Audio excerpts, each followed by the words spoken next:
Se on MC Negerse täällä Stagella suoraa Somaliasta. Tää biisi kertoo mun kovast negruelämästä. Nyt on huikeet setti tulos.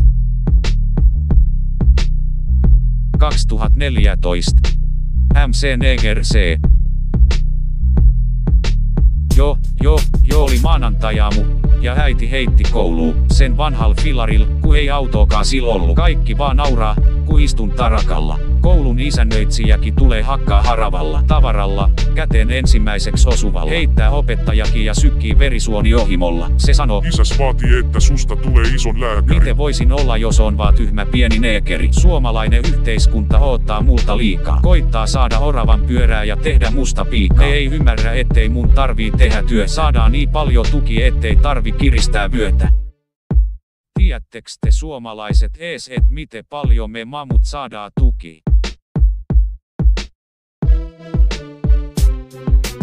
Yksi päivä mietin, miten tän sais loppuun. Ettei tarvis mennä kouluun eikä töihin enää notkuu. Aloin ihailemaan aikaansaavia murhaajia. Kauhajoen Matti ja Jokelan Pekka Erikki. Ei tarvi mennä kouluun, kun menee ja tappaa kaikki. Siitä se idea sit loppujen lopuksi lähti. Seuraavan aamun menin pommirepusluokkaan. Se nelonen viritetty räjähtää ennen ruokaa. Luokkakamut katto mitä toi Jamal hymyilee. Ne päätti, et hakkaamalla toi hymy lähtee. Se parhaiten nauraa, joka viimeiseksi nauraa. Mietin lattialla maatessani otettuain turpaan. Ruokatuntiin vartti ja ootin sitä innolla. Kunnes opettaja totesi, et mennään etuajassa. Lihapuliin mutustaessain kuulu vaimeen räjähdys. Sitä seuras kyttie pillit ja koulun palohälytys. Yttiksel sit ihmeteltiin, et Jamal mitä vittua. Koitit sit nyt saada sun luokankin tapettua. Tyhmä negru sun pommis tehnyt mitään damage. Sanoin minä puhu hono Suomi päästäkää menee. Heitin rasistikortin ja kytät laski ulos. Pelkäs et rasismisyyte ois tästä lopputulos. Pääsin ku koira veräjäst, mut tää on nyt varma. Yhtää pommi en Ahmedilt enää ota vaik ilmaseks antaa.